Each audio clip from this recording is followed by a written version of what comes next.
నేను కొణిదెల పవన్ కళ్యాణ్ అనే నేను శాసనం ద్వారా నిర్మితమైన భారత రాజ్యాంగం పట్ల నిజమైన విశ్వాసం,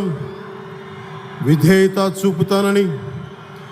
భారతదేశ సార్వభౌమాధికారాన్ని, సమగ్రతని కాపాడుతానని,